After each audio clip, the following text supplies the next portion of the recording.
Hi everybody, my name is Chris Cox and I'm the Presales team lead and principal engineer for IT solutions at Diamond IT. So just a bit of a background from me. So I've been with Diamond IT for just over 10 years now, and I hold certifications in unified communications from Microsoft, as well as networking certifications from HPE, Cisco and Fortinet, among others. The objective of the webinar today is just to give anyone watching a brief overview of the NBN network, things you might not be aware of, and just a few of the need-to-know details for anyone who is either on the NBN, about to connect, or excitedly waiting for your area to be connected. So just our agenda for today. I just want to go through the NBN Beginnings, so the timeline for the NBN, the technologies, so the methods that you use to connect, some of the benefits of connecting to the NBN, the challenges with connecting to the NBN versus other professional grade services, voice over the NBN, the future direction of the NBN, and just a quick summary of what we've gone over today. So just to briefly touch on the history of the NBN. So in 2007, a full fibre to the premises rollout was proposed by the Rudd government when they came to power, with 2010 seeing the first construction on mainland Australia starting after a Tasmanian trial. In 2013, the Liberal government decided that the rollout was taking too long and shifted to what's known as a multi-technology mix. And then 2016 saw the first NBN satellite actually launched, and a technology called Fibre to the Curb was floated as an alternative to the Fibre to the Node technology. In 2019, we're expected to see the NBN be completed. Note that that is expected, not guaranteed. And then any time up to around about 2023, we'll actually start to see some of the replacement of the current NBN technologies and just a migration to some of the faster services as well. So just to give everyone an overview of the NBN technologies that are currently in play. So the first technology is fibre to the premise. So this is where a fibre optic cable is actually run directly to your home or business. And this connection method currently tops out at around about 100 megabits a second. It's expected to go up to a gigabit a second, and the technology is actually capable of going up to 10 gigabits a second in the future. So it really is quite a robust connection method. The next connection method is what's known as fibre to the curb. So this is where a fibre optic cable is run to what's known as a distribution point. This distribution point is typically located between 40 and 100 metres from your home or business, and the existing copper network actually runs the connection the rest of the way into your building. So the current maximum speed that this one offers is the same 100/40 megabit that fibre to the premise delivers. It's expected to go up to a gigabit, and the technology should top out at around about 5 gigabits per second in the future. The third connection method is fibre to the node. So this is where a fibre optic cable is run to a pillar out in the street. So this pillar or node essentially allows up to 1,000 premises to connect to the NBN, with the copper network delivering services the rest of the way. So the copper network will typically deliver the service, the remaining anywhere from sort of 40 metres to 1 kilometre. And just as with existing ADSL2 technologies, the speed that you'll receive on this connection method is dependent upon how far away from the node that you actually are. The fourth method is fixed wireless. So this is a connection method where population density is maybe not high enough to warrant rolling out one of the other three technologies, but it does warrant building a wireless tower. So Fibre is actually run to a wireless tower in an area, and then premises are basically connected using a technology similar to the 3G, 4G services that your mobile phone uses. And finally, satellite. So for those rural customers in outback Australia, this method is obviously the only option, because it's just not feasible to build infrastructure out to a farm where it might be 10 kilometres between different buildings, and this is the final connection method. So just going back to fixed wireless, this method offers up to 50 megabits per second at the moment, but it is expected to be able to deliver up to 1 gigabit, and the satellite connection method is pretty much restricted to 25 megabits per second at the moment, which is quite a substantial increase over the 5 megabit maximum that is currently available.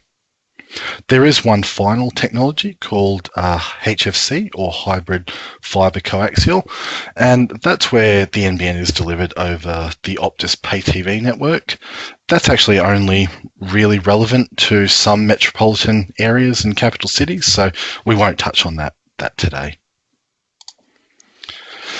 Now on to some of the benefits. So obviously the first benefit is speed. So there's a substantial speed increase over the maximum of around about 24 megabits a second available on ADSL2 at the moment, given that the NBN is currently at 100 megabits a second and is only going to scale up from there. So in that sort of 2023 timeframe, we should see gigabit connections start to become more available, which is obviously around about 40 times the speed of current ADSL2.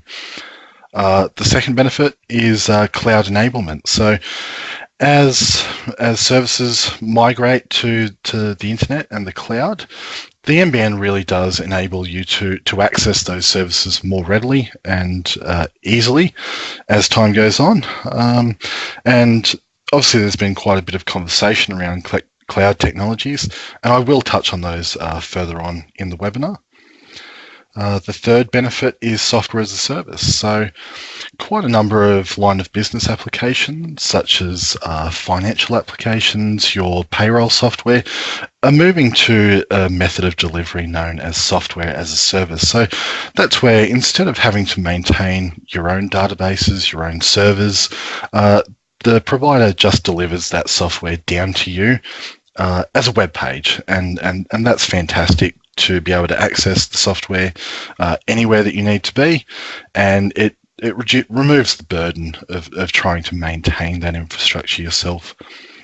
And then just the fourth benefit is productivity. So as with my previous comments, as more and more applications and servers shift to the cloud, obviously being able to access those services at a faster speed will ultimately become very beneficial. You'll have your staff being able to complete their work faster, and ultimately that means higher productivity for the entire team.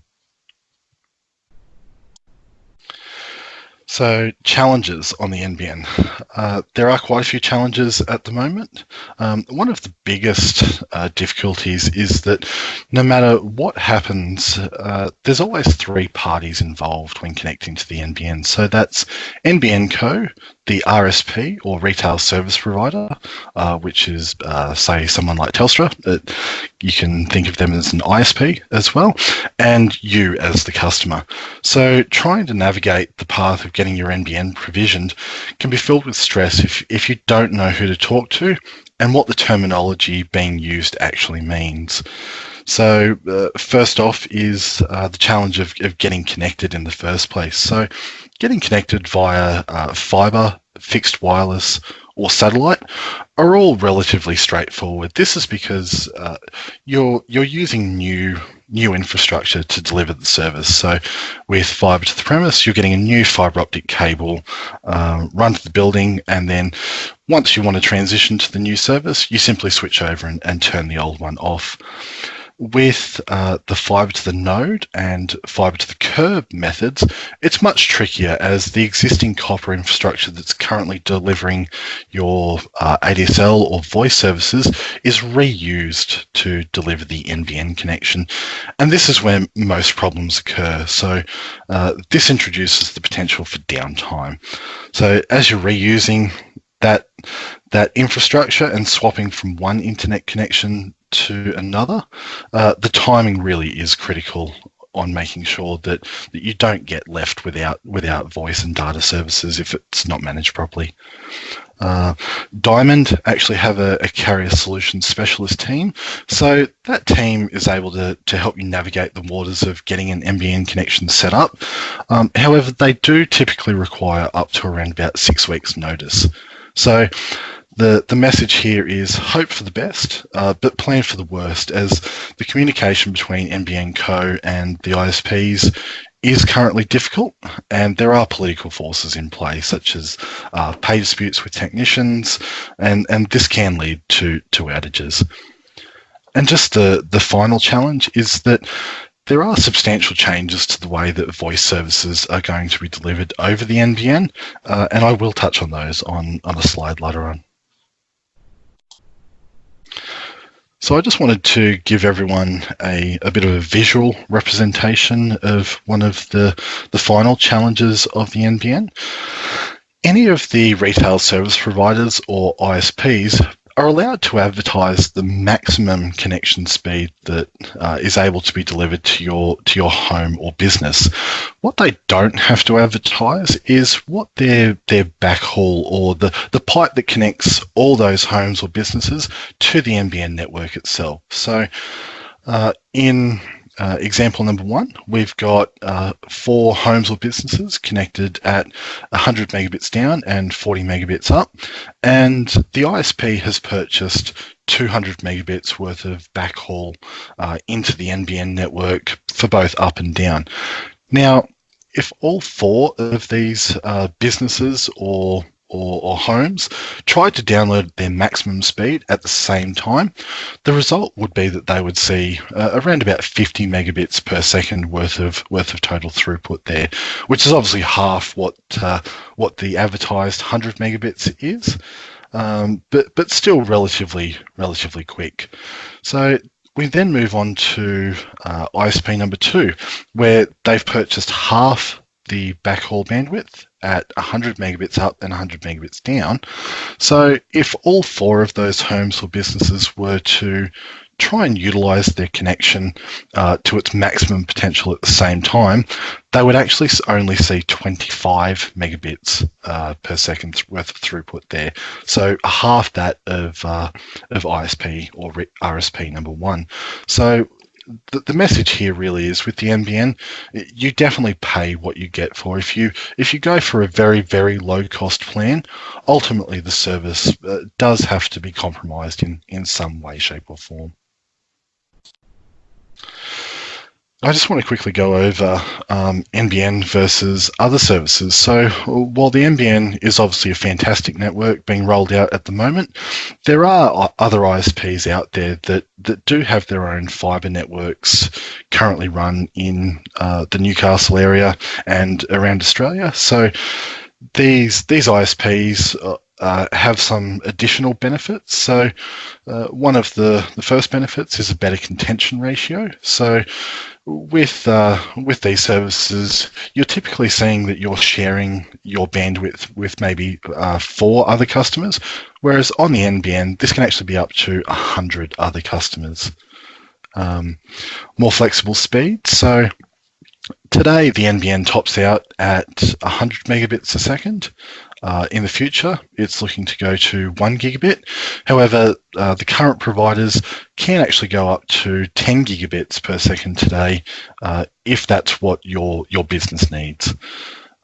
improved SLAs. So because these organisations own their own infrastructure, they're actually able to provide a better level of service in terms of guaranteed response times and resolution times.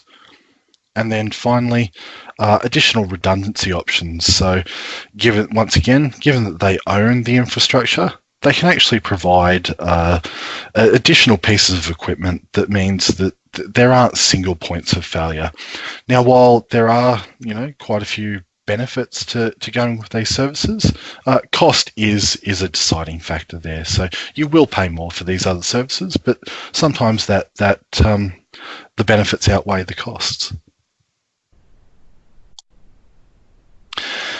As I alluded to earlier on, voice over the NBN. So all voice services in Australia currently use the copper network to deliver voice.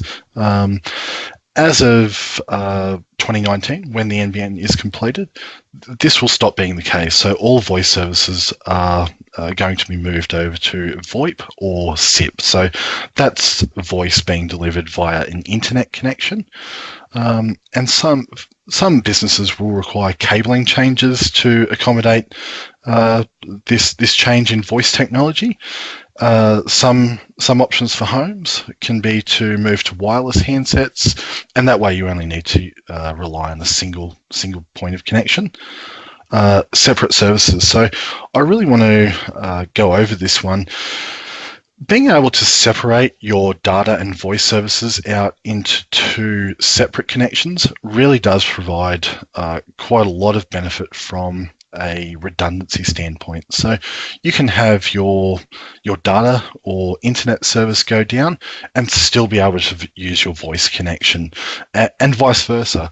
The other challenge that we've got with voice is that voice is very locked down, and unfortunately when you select a combined data and voice service, our ability to use professional grade routers such as FortiGate UTMs is really limited. So if you've got site-to-site VPNs, this just causes quite a few problems when you're trying to connect both of those services on the one line. And then finally, the ISDN shutdown. So as of 2019, ISDN as a service will no longer be able to be ordered. So quite a few businesses rely on ISDN either for primary voice delivery or a backup service. So once again, 2019, you can't order any additional services. And then as of 2021 and 2022, that service will actually be shut down. So if you haven't moved to VoIP or SIP by this time, you'll essentially lose service. I just wanted to include this slide on a bit of a philosophical note. So I just wanted to highlight that the new network is not only being built for us, but for future generations as well. So those generations, our children, will leverage the NBN, just like we've leveraged the copper network of our predecessors. So the project really is one that allows our nation to compete on the world stage for decades to come. Some of the exciting possibilities. So I'd just like to have your imagination wander for a little while. So there are many challenges with getting the NBN completed, but once it is completed, the potential really is huge. So as I've talked about previously, cloud technologies are just taking off. At the moment, we're certainly deploying things like servers and software moving to the cloud, but we've also got other options such as moving unthought of workloads, such as if you're an organisation that needs to do infrequent CAD drawings, you could be up for up to $10,000 to buy a powerful CAD machine. However, with cloud technologies, you have the option to hire a CAD machine for a few hours, do what you need to do, and disconnect, and you only pay for that brief usage period. It really does bring down the cost of using that sort of service. Another one could be complete desktop virtualization, where the computer that sits on your desk is nothing more than a glorified keyboard, mouse, and video connection to a server. So those desk devices sitting on desks are not as expensive to purchase. So it really can bring that initial outlay down. And then the final point is, you can only imagine. So there'll be plenty of technologies that are emerging, such as virtual reality. So that's a completely computer-generated view of the world, or augmented reality. So that's computer-generated objects overlaid on the real world. So humans are very visual creatures, and sometimes showing your customer something or being shown something as a customer can really mean all the difference in our understanding and just how quickly we gain that understanding. And once again, imagination is the only limiting factor there. So there will be innovative individuals and companies who come up with fantastic ideas in the future. So just to summarize, first of all, plan your move to the NBN. So as I've said, hope for the best, but plan for the worst. So especially if you're moving to a fibre to the node service, ensure that correct equipment is in place, numbers have been identified for your new connection, and any existing services that use the PSTN network, such as alarms, fax machines, are moved to 3G, 4G prior. And probably most importantly, engage your technology provider as soon as humanly possible, because not only can we help you with the acronyms and the jargon, but also help you spot any problems ahead of time before they can cause major problems.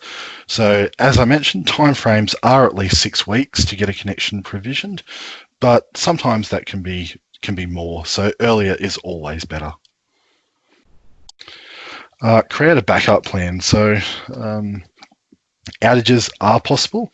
So creating a backup plan can mean provisioning a connection on a new line instead of an existing line, ensuring that you've got a 4G backup service, and or migrating your voice services to SIP prior to signing up to the NBN. So again, hope for the best, but plan for the worst. And finally, as I've talked about, cloud technologies. So Diamond has a complete range of cloud technologies. So we have our dCloud compute platform. So that's where we can actually move your existing servers to the cloud and utilize your NBN connection to allow you to connect to those servers. dCloud Voice, this is where you no longer need to have a large PBX in your environment, and instead you just have phones on desks, or even removal of phones and moving to a complete software-based package where your computer becomes your phone. And then finally, backup. So instead of having to change tapes or cartridges each day, you can leverage our cloud backup service, where you can store up to 3 months worth of backups, and it just gives you peace of mind that should anything catastrophic happen within your building, your backups are safe with us in our data center. So here we are at the end of the webinar. So thank you for making it through. Thank you for your attendance. I appreciate it. I hope it's been informative for you. If you do need any further information, or you've got any questions, please don't hesitate to contact us on the number shown, or get in contact with your business technology manager at your earliest convenience.